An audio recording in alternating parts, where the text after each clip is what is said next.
परम आदरणीय मेरे बड़े भाई साहब, माता जी, BS जी, महतो जी और राजकुमार जी और उपस्थित सभी चिकित्सक,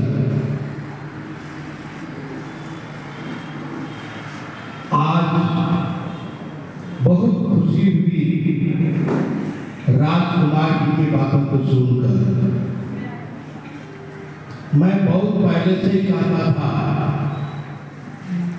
कि मैं रहूं या ना रहूं, राजकुमार जी मेरे उद्देश्य को, मेरे भावना को, मेरे विचार को और मेरे कर्तव्यों को आगे बढ़ाएंगे और ये मंजिल तक पहुंचाएंगे इस पैठी को। और आज उनकी बातों से एहसास हुआ कि मेरी जो उम्मीद थी, मेरी जो भविष्यवाणी थी, आज साकार होने जा रही है और भविष्य में राजकुमार जी के माध्यम से इस पैठी को मंजिल जरूर मिलेगा, ये मेरा विश्वास है। इतनी बातें हो जाने के बाद मैं केवल इतना ही कहूंगा, अभी आप जिस परिस्थिति में इलेक्ट्रो होम्योपैथी को देख रहे हैं, आप अंदाज कीजिए 1979 में इलेक्ट्रो होम्योपैथी की क्या स्थिति रही होगी।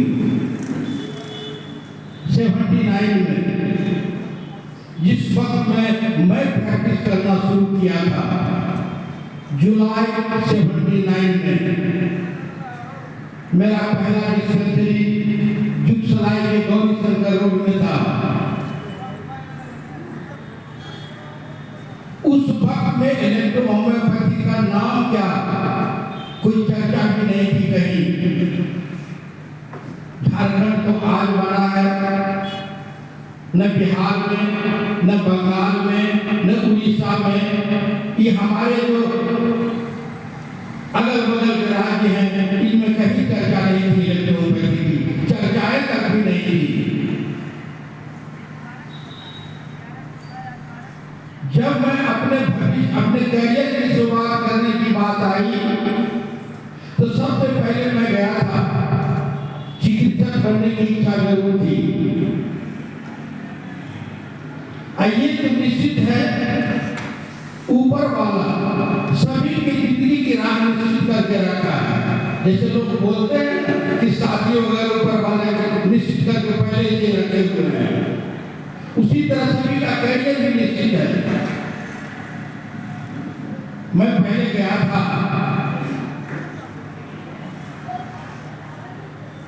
सिंहभूम होम्योपैथिक मेडिकल कॉलेज में एडमिशन लेने के लिए। ये 77 की बात है। बहुत लोग इसमें दुनिया से बहुत दूर रहे उस वक्त में। आप लोग तो बहुत बात दुनिया में आए हैं, पैठी की बात तो दूर की है। 77 में जब मैं गया था, उस वक्त में मुझे 1200 रुपया का डिमांड हुआ था एडमिशन के लिए। मैं वहाँ के प्रिंसिपल को ये बोल कर आया था कि 1200 रुपया मेरे लिए तो 12 लाख के बराबर है, मैं नहीं बन पाऊंगा।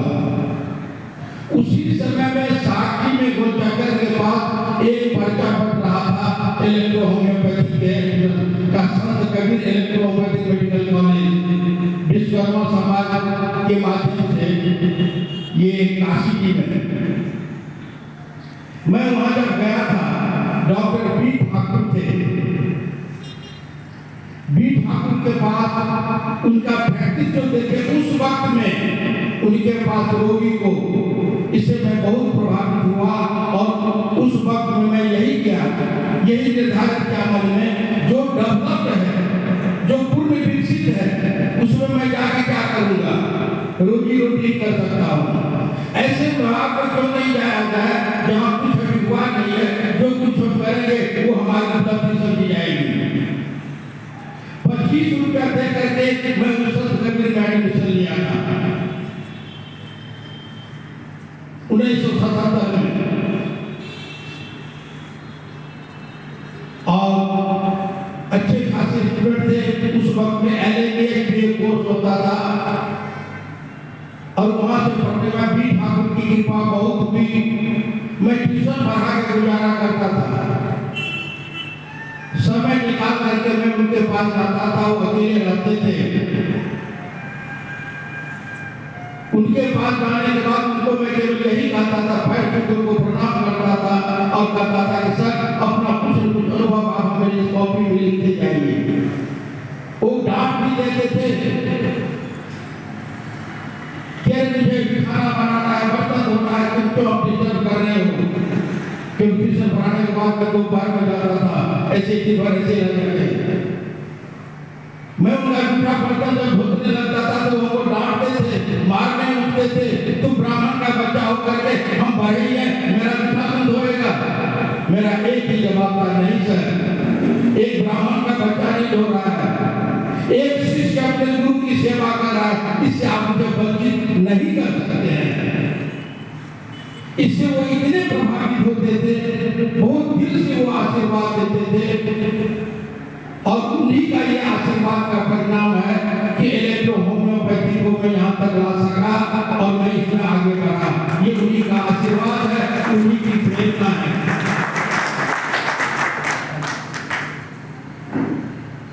जब वो इलेक्ट्रोपैथी का आने का ये एक हमारा रास्ता था, उस वक्त में काफी संघर्ष करने के बाद इलेक्ट्रो होम्योपैथी के डेवलपमेंट के लिए हमारे साथ हमारे एक स्टूडेंट भी थे, मित्रवत उनसे था, जो आज नहीं आ सके हैं। पहले बार लेकिन 11 जनवरी को हमेशा आया करते थे, डॉक्टर सरोज साहब। उनके साथ वो हमारे साथ उड़ीसा बंगाल बराबर जाया करते थे। बंगाल में 1982 में इलेक्ट्रोपैथी का खुले जाकर के हम वहाँ स्थापित किए थे पुरुलिया से।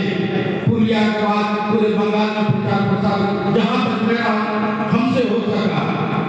फिर 1905 उड़ीसा में बावरी कृषि से शुरू किए थे।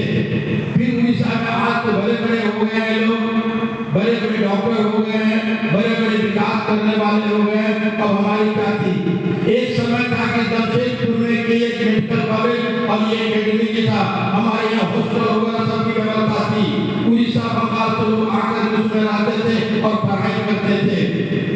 राजकुमार जी लोग देखे हुए हैं उस वक्त में कि जब क्लास लगती थी तो लोगों को बैठने का जगह नहीं मिलता था, इतने स्टूडेंट हुआ करते थे।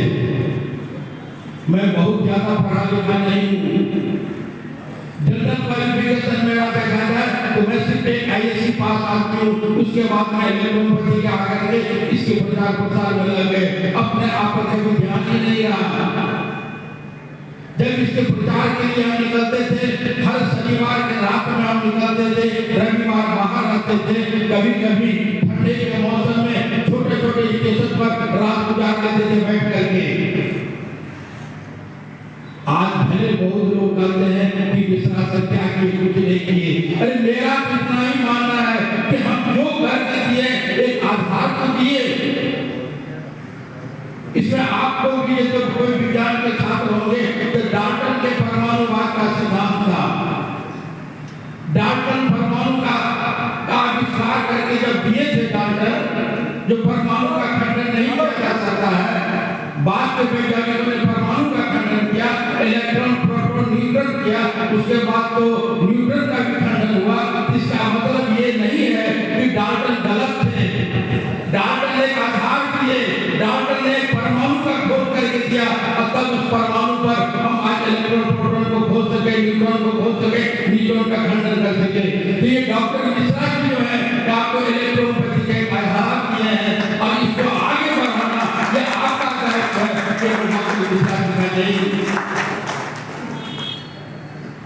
जहां तक इसके प्रचार प्रसार की बात है, इस एकेडमी के मंच पर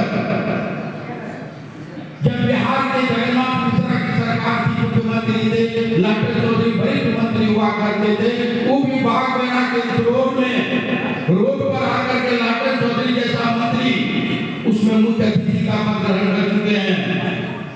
झारखंड में ही मंगल सिंह लंबाई स्वास्थ्य मंत्री थे, उनको मुख्य अतिथि बना करके हम इस 11 जनवरी का कार्यक्रम किए हैं। इंदर सिंह नामधारी वो मुख्य अतिथि रह चुके हैं हमारे कार्यक्रम में, जो झारखंड के बनने के बाद पहला विधानसभा अध्यक्ष थे। झारखंड बनने के बाद ये डॉक्टर सारंगी जो 12 विधायक होते थे, जो स्वास्थ्य मंत्री बने थे, झारखंड बनने के बाद पहला मुख्यमंत्री ये स्वास्थ्य मंत्री थे दिनेश सारंगी, वो भी इस एकेडमी के 11 जनवरी में मुख्य अतिथि का पद पर बैठ चुके हैं। 11 जनवरी का जैक का बना था शिबू सोरेन, जैक के अध्यक्ष थे, वो हमारे कार्यक्रम में मुख्य अतिथि रह चुके हैं। उस बार संजोग था कि एक बार बड़ी दुर्घटना हुई थी, ये 1999 की बात है। उस वक्त में हमारे यहाँ उड़ीसा बंगाल से बस में भर भर करके लोग आया करते थे इस 11 जनवरी के फंक्शन में, और इस 11 जनवरी फंक्शन में बड़ी दुर्घटना हुई थी। उड़ीसा के बालेश्वर से हमारे 3 ट्रैकर में स्टूडेंट आ रहे थे, एक ट्रैकर में केवल लड़कियां थी, 2 ट्रैकर में लड़के लोग आ रहे थे। सुबह 5:30 बजे की घटना है कि जब हाईवे छोड़ने के पहले जिन्ना से करीब 3-4 किलोमीटर पहले एक ट्रक बूंदाबूंदी पानी गिर रहा था, एक ट्रक ऐसा ठेस किया लड़की वाले ट्रैकर को कि एक 3 सीटर जो होता है उसको ऐसा ठेस किया कि 3 सीटर निकल गया और तीनों बच्ची का 2 का स्पॉट डेथ हो गया था। एक मानवी मुर्मू करके थी, वो आकर के टीमर में हम 6 बजे तक हमारे पास खबर आया है, टीमर में पहुंचे हैं, लोकल गार्डन पर गए, सबका इलाज करा रहे हैं, तो वो भी आकर के वहाँ एक्सपायर कर गई। 3 बच्ची की जो मौत हुई थी वो मुझे झकझोर दिया। उसके बाद जो मैं डिप्रेशन का रोगी बना, जो आज तक नहीं उबर सका मैं, जो इतने बोल्ड होकर के इस काम को कर रहे थे, मन में इतनी डर बन गई। उस वक्त में यही केवल लगा कि तीनों बच्ची के मरने का कारण हम अपने आप को समझने लगे, नहीं ये कार्यक्रम हम करते, ये न बच्चियां आती और इनका अंत होता। जब उड़ीसा के लोग हमको समझा रहे हैं, सर आप अपने आप को दोषी क्यों मान रहे हैं, लेकिन तब से मेरे मन ये बात बैठ गया। बहुत सारी चीजों को देखा हमने इलेक्ट्रोनोपैथी के प्रचार प्रसार में, जो भी है अभी वर्तमान में शरीर से अब अस्वस्थ हो चुका हूँ, उम्र का भी 70 साल चल रहा है, लेकिन आप लोगों की ये दोस्त, आप लोगों का जो सहयोग, बहुत दिन के बाद ये 11 जनवरी में कम से कम इतने आदमी को हम यहाँ देख रहे हैं, इतने हमारे डॉक्टर हैं, ये मेरे लिए गर्व की चीज है। इस तरह से हमारे बच्चे उत्साहित रहे तो निश्चित है कि 10 साल और इलेक्ट्रोहोमियोपैथी की सेवा कर पाऊंगा, कम से कम ये मेरे लिए ऊर्जा जरूर हो जाएगी आपके सहयोग से। आपको मैं पुनः विश्वास दिलाता हूँ, अगले वर्ष से इसी हॉल में कार्यक्रम होगा, अगले वर्ष, और किसी से कोई डोनेशन नहीं, क्योंकि जितनी संस्थाएं कार्यक्रम करती है सबसे डेलीगेशन फीस होता है, यहाँ आने के लिए कोई डेलीगेशन फीस नहीं होगा, जो हो सकेगा दाल भात होगा आपको हम खिलाएंगे। लेकिन 11 जनवरी में अगले साल हम चाहेंगे कि आपके सहयोग से एक भव्य कार्यक्रम का इस जगह आयोजन हो, अच्छे से अच्छे हम देश को बुला सकें और इलेक्ट्रोहोमियोपैथी का प्रभाव को सरकार तक पहुंचाने में आपका सहयोग मिल सके। तो अगले वर्ष भी यही कार्यक्रम होगा। आप आज ही आपसे आमंत्रित हैं अगले वर्ष 11 जनवरी को आप इसी हॉल में। आपसे मेरा निवेदन है, ये जब सुनने के लिए आया बहुत सारी बात, ये कमजोरी वो कमजोरी, कमजोरी तो किसमें नहीं है, हर चीज में 2 पहलू है, हर चीज के 2 गुण होते हैं, एक विक्टोरियस क्वालिटी होता है और एक क्वाइटनेस क्वालिटी होता है हर चीज में। ऐसा दुनिया में कोई चीज नहीं है, ऐसा कोई व्यक्ति नहीं है जिसमें केवल उतनी ही गुण हो, ऐसा तो हो सकता है, सब में अवगुण भी होता है। उसी तरह हर चीज में अभी हमारे पैथी में भी, हमारे डॉक्टरों में भी 2 क्वालिटी है, किसी में क्वाइटनेस क्वालिटी भी है। दुख इस बात की लगता है कि आज झारखंड में भी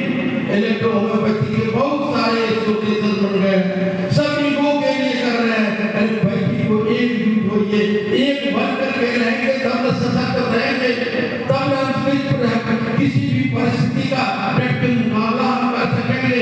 क्योंकि जब एक ही नहीं है तो हम कमजोर रहेंगे, कमजोर रहेंगे तो प्रशासन का एक छोटा अधिकारी भी हमको परेशान करेगा, तंग करेगा। ये तो स्वाभाविक है कि नहीं स्वाभाविक की बात।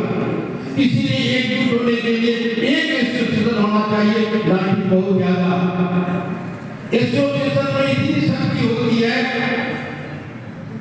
कि कुछ भी कर सकता है एसोसिएशन।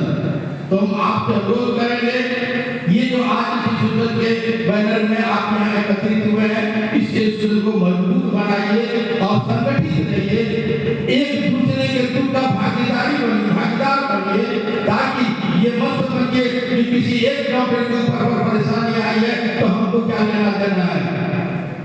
यही कारण था कि हिंदुस्तान में अंग्रेज की शासन आ गई, राजतंत्र था, छोटे छोटे राज बने हुए थे, एक राजा पर चढ़ाई होती थी, दूसरा कहता हमको क्या लेना देना है। धीरे धीरे करके सब राज चले गए, पूरे अंग्रेज की सरकार बन गई। तो ऐसी नहीं होनी चाहिए कि हमारे होम्योपैथी में सबको एक बनकर रहना है। और जब भी उम्मीद कीजिए, क्यों नहीं हम फिर से संगठित हों, फिर से संख्या कितने हैं, अरे नया स्टूडेंट हो चाहे नहीं हो, जितने डॉक्टर हैं ये सभी यदि हम लोग कम से कम 200 डॉक्टर मिलकर के भी कोई भी आंदोलन खड़ा कर सकते हैं, कोई भी रैली निकाल सकते हैं, कुछ भी कर सकते हैं। ये तो है अपनी शक्ति प्रदर्शन करने का। जहां तक कानूनी बात है, राजकुमार जी बहुत विस्तृत ढंग से सब चीज को समझाया है, उस पर हमको अमल करना है। और आप नए चिकित्सक हैं, अध्ययन कीजिए। आपको केवल डॉक्टर बनने से नहीं, केवल मेडिसिन की जानकारी से नहीं, जानकारी आपको करना है तो शरीर के बारे में जानिए, एनाटॉमी को जानिए, फिजियोलॉजी। कोई डॉक्टर आकर के आपको जांच करने के लिए पूछ दिया कि आप कैसे डायग्नोसिस कर रहे हैं, आपको बता देंगे कि नेगेटिव पॉजिटिव करते हैं। तो नेगेटिव पॉजिटिव क्यों कर रहे हैं, कैसे कर रहे हैं, तो जब तक आपको एनाटॉमी या फिजियोलॉजी की जानकारी नहीं होगी, शरीर की संरचना की जानकारी नहीं होगी, शरीर की क्रियाकलाप की जानकारी नहीं होगी, तो हम ये नेगेटिव और पॉजिटिव डायग्नोसिस कैसे करेंगे। कभी कभी क्या होता है, अनुभव एमडीएस तो बहुत लोग कर लेते हैं, अनुभव की बात आती है। एग्जाम्पल एक छोटा सा है, किसी को यदि म्यूकस डिसेंट्री है तो सब कोई जानते हैं कि किताबों में भी लिखा हुआ है कि C30 इसके लिए बहुत अच्छी दवा है। आप भी देते हैं, हम भी देते हैं, किसी से डिसेंट्री ठीक होता है, किसी से नहीं होता है। क्यों? इसी को कहते हैं अनुभव। आपकी दवा आप दे रहे हैं, नहीं ठीक हो रहा है, लेकिन उसको तरीका बनाना हो, डोजोलॉजी का स्टडी इसलिए बहुत जरूरी है। क्योंकि यदि हम यही एस्पिरिन, भगवान और C30 का मिक्सचर बनाते हैं तो एस्पिरिन को हमको ज्यादा लेना चाहिए, 30 गोली लेना है, भगवान का तो हमको 20 गोली लेना होगा, C30 का 10 गोली। तो आपका ऐसा क्यों? इसीलिए कि एस्पिरिन का जब हम खिलाएंगे रोगी को दवा तो एस्पिरिन का काम तो आमाशय में गया, काम शुरू हो जाएगा, ऐसा तो खर्च होने लगेगा। भगवान का फंक्शन शुरू होगा आंख में जाने के बाद, छोटी आंख के बाद, वहां से फंक्शन शुरू हो जाएगा। आगे म्यूकस डिसेंट्री कहाँ है, ये तो बढ़िया अपनी जगह का चीज है, तो वहां जाते जाते भगवान भी खत्म हो जाएगा। C30 डायरेक्ट म्यूकस पर आएगा, म्यूकस मेम्ब्रेन पर, तो C30 जहाँ 10 गोली की जरूरत है वहाँ भगवान का 20 गोली की आवश्यकता होगी और एस्पिरिन का 30 गोली की आवश्यकता होगी। तब जाकर परफेक्ट डोज बनेगा और रोगी को नहीं ठीक होगा।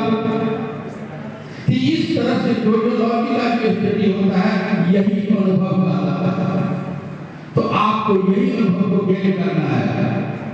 बीमारियां तो अपने हैं, जैसे कोरोना का बात है, कोरोना मेरा कहना था कि कोरोना कोई बीमारी था नहीं, वायरस तो देश पर हमारा बीच में आते ही रहता है, समय परिस्थिति के मुताबिक वायरस तो बनते ही रहता है। हम तो अनुभव करके देखे कि कोरोना में वही लोग मरे जो हॉस्पिटल में एडमिट हुए। बड़े बड़े डॉक्टर कितने थे, सब चैम्बर में शीशा लगा के माइक से सुन लेते थे, खाली दवा लिखते थे, कंप्यूटर जाके दे आता था। तो बड़े बड़े डॉक्टर ही तो भयभीत थे, तो इलाज क्या करेंगे वो?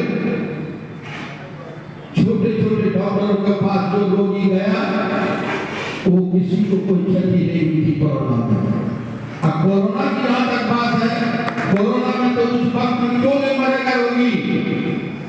हर हॉस्पिटल में कोरोना वार्ड को इलाज हो रहा है, हर हॉस्पिटल में डायलिसिस बंद है, कैंसर के बाकी इलाज बंद है, कैंसर से भी कोई रोगी मर रहा है, वो भी कोरोना से मर रहा है। किडनी पेशेंट का डायलिसिस बंद हो जाएगा तो क्यों नहीं मरेगा? तो दूसरी बीमारी से मरने वाले भी सब कोरोना के लिए आ जा रहे थे, इसलिए कोरोना में मरने की संख्या न कि बात से जुटा है। हम जो कुछ लोगों को देखे जो बीमारी से मरा है, लेकिन नाम हुआ है कोरोना का, तो वो सब भी अपने जगह कोरोना एक वायरस है, फिर वायरस आ रहा है, भविष्य में भी वायरस आएगा। ये विज्ञान है, प्रकृति में किस तरह का परेशानियां आती रहेगी, लेकिन यदि कोई भी बीमारी होगा तो सिम्टम्स तो क्रिएट होगा शरीर में ही। अब शरीर में यदि क्रिएट होगा तो आपके पास यदि शरीर के बारे में सही जानकारी रहेगी, तब ना नया वायरस हो चाहे बैक्टीरिया हो चाहे नया बीमारी हो, उसका डायग्नोसिस कर पाएंगे।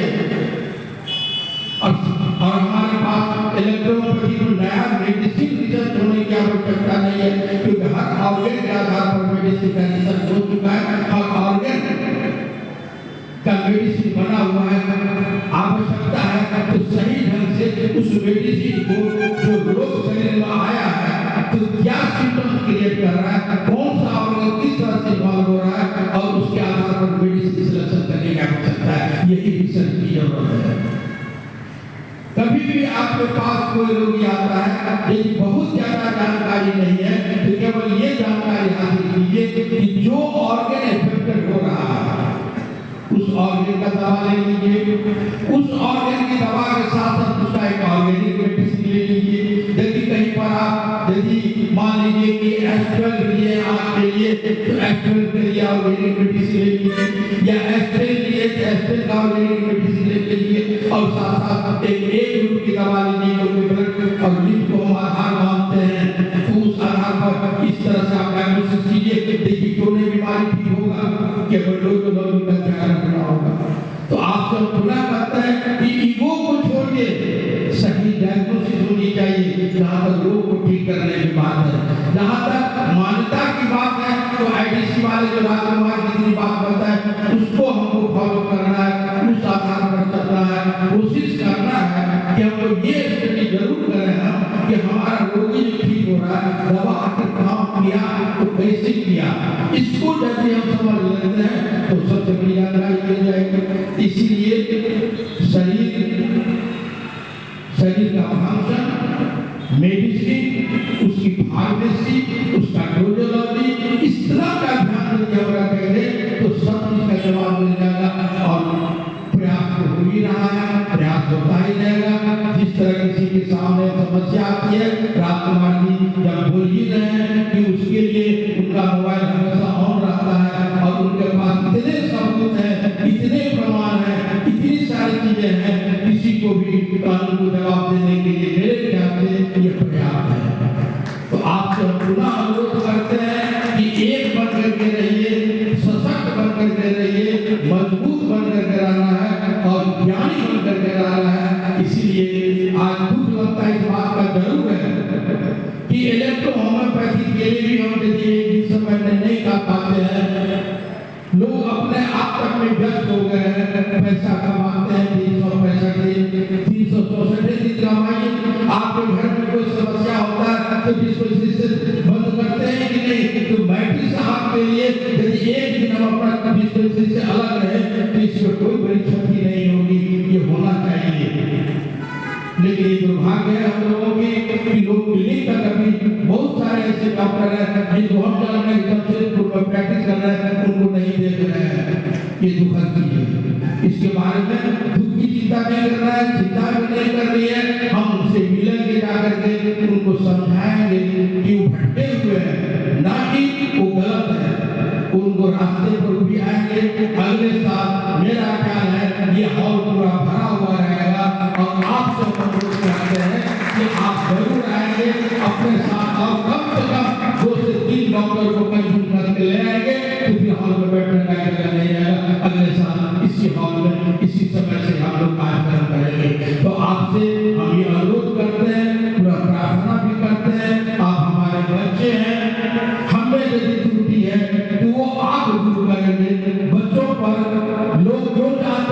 हमें तो बच्चे हों, जिसे बच्चे नहीं होते क्यों दुखी होते हैं कि बुढ़ापा वो हमारा सहारा बनेगा। और हमारा जो ये उम्र है, इस उम्र में हमारा सहारा तो आप हैं, आप ही के सहारे बाकी का जिंदगी हम अपना बिताना चाहते हैं। इसलिए आपको अनुरोध है कि हम सबका हमारा सहारा बनिए और इलेक्ट्रोपैथी को आगे बढ़ा करके मुकाम तक पहुंचा दीजिए। यही आपसे विनती करते हैं, अनुरोध करते हैं, प्रार्थना करते हैं। काफी समय है, सबों को भूख भी लगी होगी, तो हम चाहेंगे कि कार्यक्रम प्रथम चरण का समाप्त हो, आप लोग भोजन की